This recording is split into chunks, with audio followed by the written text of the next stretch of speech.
स्वागत है आपके अपने चैनल पीके एजुकेशन स्टडी में।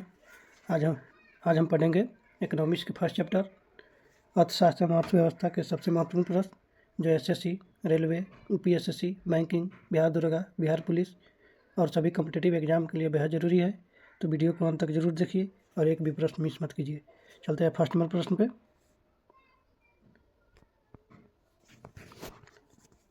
अर्थशास्त्र को सर्वप्रथम वेल्थ का विज्ञान किसने कहा? अर्थशास्त्र को सर्वप्रथम वेल्थ का विज्ञान किसने कहा? एडम स्मिथ, मार्शल, रिकार्डो, रॉबिन्स। तो इसका आंसर हो जाएगा एडम स्मिथ। चलते हैं अगले प्रश्न पे।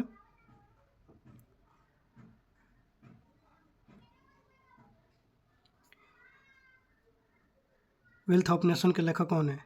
एन इंक्वायरी इनटू द, इसमें वेल्थ ऑफ नेशन के लेखक कौन है? वेल्थ ऑफ नेशन के लेखक कौन है? Marshall, Adam Smith, Robbins, Keynes. तो इसका आंसर हो जाएगा एडम स्मिथ। चलते हैं अगले प्रश्न पे।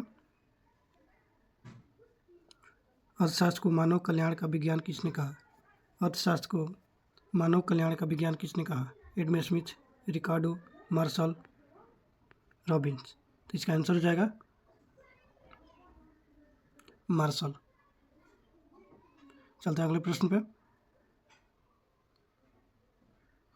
दुर्लभता पर आधारित परिभाषा किस अर्थशास्त्री ने दी? दुर्लभता पर आधारित परिभाषा किस अर्थशास्त्री ने दी? Marshall, Adam Smith, Robbins, Keynes. तो इसका आंसर हो जाएगा रॉबिन्स। चलते हैं अगले प्रश्न पे। अर्थशास्त्र वह विज्ञान है जो मानव व्यवहार का अध्ययन करता है। यह कथन किसका है? अर्थशास्त्र वह विज्ञान है जो मानव व्यवहार का अध्ययन करता है। यह कथन किसका है? Robbins, Marshall, Adam Smith, Keynes. तो इसका आंसर हो जाएगा रॉबिन्स। चलते हैं अगले प्रश्न पे। आधुनिक अर्थशास्त्र का जनक किसे कहा जाता है? आधुनिक अर्थशास्त्र का जनक किसे कहा जाता है?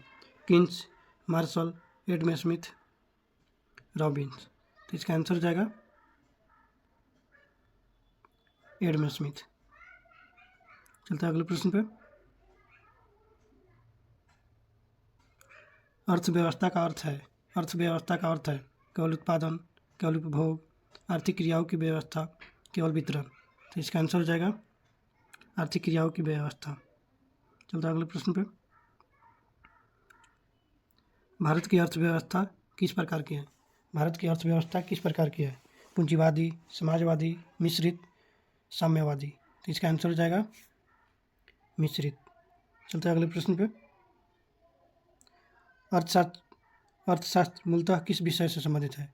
अर्थशास्त्र मूलतः किस विषय से संबंधित है? राजनीति, समाज, संसाधनों का उपयोग, इतिहास। तो इसका आंसर हो जाएगा संसाधनों का उपयोग। चलते हैं अगले प्रश्न पे।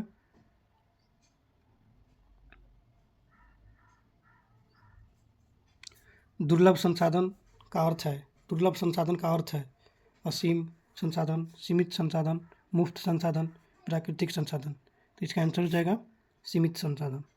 चलते हैं अगले प्रश्न पे। अर्थशास्त्र किस प्रकार का विज्ञान है? अर्थशास्त्र किस प्रकार का विज्ञान है? प्राकृतिक, सामाजिक, भौतिक, जैविक। तो इसका आंसर हो जाएगा सामाजिक।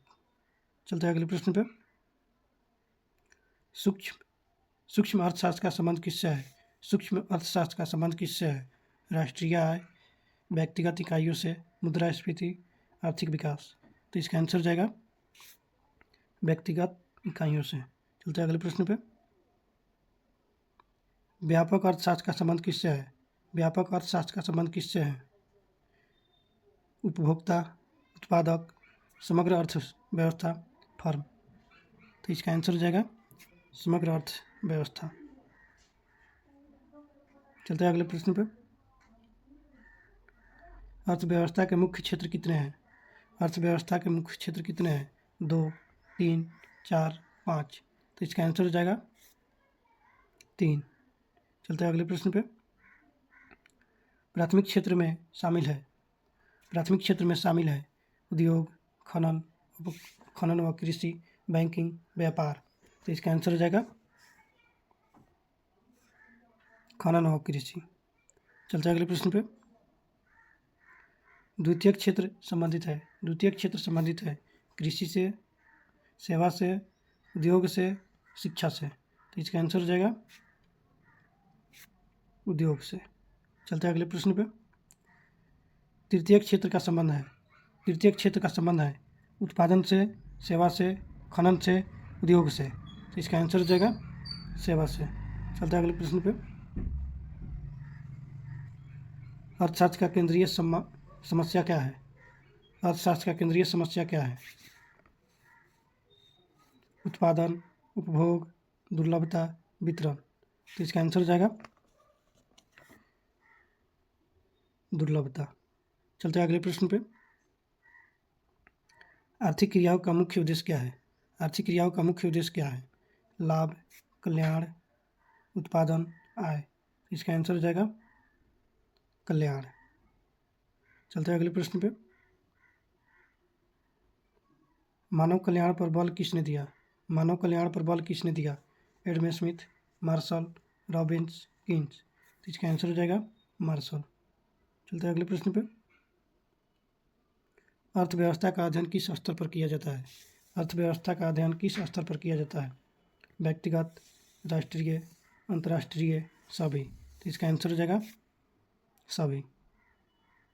चलते हैं अगले प्रश्न पे। वेल्थ डेफिनेशन किससे संबंधित है? मानव व्यवहार। वेल्थ डेफिनेशन किससे संबंधित है? मानव व्यवहार, दुर्लभता, धन, कल्याण। तो इसका आंसर हो जाएगा धन। चलते हैं अगले प्रश्न पे। अर्थशास्त्र में चयन की समस्या क्यों उत्पन्न होती है? अर्थशास्त्र में चयन की समस्या क्यों उत्पन्न होती है? असीम संसाधन, सीमित संसाधन, मुफ्त वस्तुएं, प्राकृतिक कारण। तो इसका आंसर हो जाएगा सीमित संसाधन। चलते हैं अगले प्रश्न पे। किन्स किस अर्थशास्त्र से संबंधित है? किन्स किस अर्थशास्त्र से संबंधित है? शास्त्रीय, आधुनिक, मौद्रिक, विकास। तो इसका आंसर हो जाएगा आधुनिक। चलते हैं अगले प्रश्न पे। अर्थव्यवस्था का मुख्य घटक नहीं है। अर्थव्यवस्था का मुख्य घटक नहीं है उत्पादन, वितरण, विनिमय, राजनीति। तो इसका आंसर हो जाएगा राजनीति। चलते हैं अगले प्रश्न पे। भारतीय अर्थव्यवस्था की विशेषता है। भारतीय अर्थव्यवस्था की विशेषता है विकसित, पिछड़ी, विकासशील, पूंजीवादी। तो इसका आंसर हो जाएगा विकासशील। चलते हैं अगले प्रश्न पे। अर्थशास्त्र का संबंध किससे नहीं है? अर्थशास्त्र का संबंध किससे नहीं है? उत्पादन, वितरण, उपभोग, धर्म। तो इसका आंसर हो जाएगा धर्म। चलते हैं अगले प्रश्न पे। रॉबिन्स की परिभाषा का आधार है। रॉबिन्स की परिभाषा का आधार है धन, कल्याण, दुर्लभता, आय। तो इसका आंसर हो जाएगा दुर्लभता। चलते हैं अगले प्रश्न पे। अर्थशास्त्र किस समस्या पर का समाधान खोजता है? अर्थशास्त्र किस समस्या का समाधान खोजता है? सामाजिक, आर्थिक, राजनीतिक, सांस्कृतिक। इसका आंसर हो जाएगा आर्थिक। चलते हैं अगले प्रश्न पे। संसाधनों का सर्वोत्तम उपयोग कहलाता है। संसाधनों का सर्वोत्तम उपयोग कहलाता है उत्पादन, दक्षता, विकास, योजना। तो इसका आंसर हो जाएगा दक्षता। चलते हैं अगले प्रश्न पे। अर्थव्यवस्था का सबसे बड़ा क्षेत्र है। अर्थव्यवस्था का सबसे बड़ा क्षेत्र है प्राथमिक, द्वितीयक, तृतीयक, चतुर्थ। इसका आंसर हो जाएगा तृतीयक। चलते हैं अगले प्रश्न पे। सेवा क्षेत्र का उदाहरण है। सेवा क्षेत्र का उदाहरण है कृषि, खनन, शिक्षा, उद्योग। तो इसका आंसर हो जाएगा शिक्षा। चलते हैं अगले प्रश्न पे। आर्थिक गतिविधियों का समूह कहलाता है। आर्थिक गतिविधियों का समूह कहलाता है समाज, राज्य, अर्थव्यवस्था, बाजार। तो इसका आंसर हो जाएगा अर्थव्यवस्था। चलते हैं अगले प्रश्न पे। अर्थशास्त्र में क्या उत्पादन करे किस समस्या से जुड़ा है? अर्थशास्त्र में क्या उत्पादन करे किस समस्या से जुड़ा है? वितरण, चयन, दुर्लभता, उत्पादन। तो इसका आंसर हो जाएगा चयन। चलते हैं अगले प्रश्न पे। कैसे उत्पादन करें किससे संबंधित है? कैसे उत्पादन करें किससे संबंधित है? तकनीक, उपभोग, वितरण, आय। तो इसका आंसर हो जाएगा तकनीक। चलते हैं अगले प्रश्न पे। किसके लिए उत्पादन करें जुड़ा है? किसके लिए उत्पादन करें जुड़ा है? वितरण से, उत्पादन से, उपभोग से, योजना से। तो इसका आंसर हो जाएगा वितरण से। चलते हैं अगले प्रश्न पे। अर्थव्यवस्था का अध्ययन क्यों आवश्यक है? अर्थव्यवस्था का अध्ययन क्यों आवश्यक है? ज्ञान हेतु, परीक्षा हेतु, संसाधन उपयोग हेतु, सभी। तो इसका आंसर हो जाएगा सभी। चलते हैं अगले प्रश्न पे। अर्थशास्त्र का क्षेत्र नहीं है। अर्थशास्त्र का क्षेत्र नहीं है मांग, पूर्ति, मूल्य, मौसम। तो इसका आंसर हो जाएगा मौसम। चलते हैं अगले प्रश्न पे। भारतीय अर्थव्यवस्था में कृषि का महत्व क्यों है? भारतीय अर्थव्यवस्था में कृषि का महत्व क्यों है? रोजगार, आय, कच्चा माल, सभी। तो इसका आंसर हो जाएगा सभी। चलते हैं अगले प्रश्न पे। अर्थशास्त्र का उद्देश्य है। अर्थशास्त्र का उद्देश्य है लाभ, कल्याण, उत्पादन, कर। तो इसका आंसर हो जाएगा कल्याण। चलते हैं अगले प्रश्न पे। कल्याण अर्थशास्त्र किससे जुड़ा है? कल्याण अर्थशास्त्र किससे जुड़ा है? धन, मानव सुख, दुर्लभता, आय। तो इसका आंसर हो जाएगा मानव सुख। चलते हैं अगले प्रश्न पे। अर्थशास्त्र में साधन होते हैं। अर्थशास्त्र में साधन होते हैं असीम, सीमित, मुफ्त, प्राकृतिक। तो इसका आंसर हो जाएगा सीमित। चलते हैं अगले प्रश्न पे। अर्थव्यवस्था का विकास मापा जाता है। अर्थव्यवस्था का विकास मापा जाता है जनसंख्या से, राष्ट्रीय आय से, कर से, व्यापार से। तो इसका आंसर हो जाएगा राष्ट्रीय आय से। चलते हैं अगले प्रश्न पे। उत्पादन के साधन कितने हैं? उत्पादन के साधन कितने हैं? 2, 3, 4, 5। तो इसका आंसर हो जाएगा 4। चलते हैं अगले प्रश्न पे।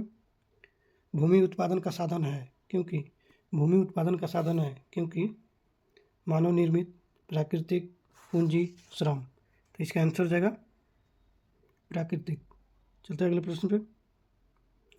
श्रम का अर्थ है, श्रम का अर्थ है मानसिक और शारीरिक प्रयास, केवल शारीरिक, केवल मानसिक, पूंजी। तो इसका आंसर हो जाएगा मानसिक व शारीरिक प्रयास। चलते हैं अगले प्रश्न पे। पूंजी का उदाहरण है भूमि, मजदूर, मशीन, प्रबंधक। तो इसका आंसर हो जाएगा मशीन। चलते हैं अगले प्रश्न पे। उद्यमी का कार्य है, उद्यमी का कार्य है जोखिम उठाना, श्रम देना, भूमि देना, पूंजी देना। तो इसका आंसर हो जाएगा जोखिम उठाना। चलते हैं अगले प्रश्न पे। अर्थशास्त्र का व्यवहारिक पक्ष कहलाता है। अर्थशास्त्र का व्यवहारिक पक्ष कहलाता है सिद्धांत, नीति, इतिहास, दर्शन। तो इसका आंसर हो जाएगा नीति। चलते हैं अगले प्रश्न पे। अर्थव्यवस्था का अंतिम उद्देश्य है, अर्थव्यवस्था का अंतिम उद्देश्य है लाभ, विकास, मानव कल्याण, कर संग्रह। तो इसका आंसर हो जाएगा मानव कल्याण। इकोनॉमिक्स के 50 क्वेश्चन हो गए। इसके अगले क्लास में आएंगे अगले चैप्टर के साथ। जय हिंद, जय भारत।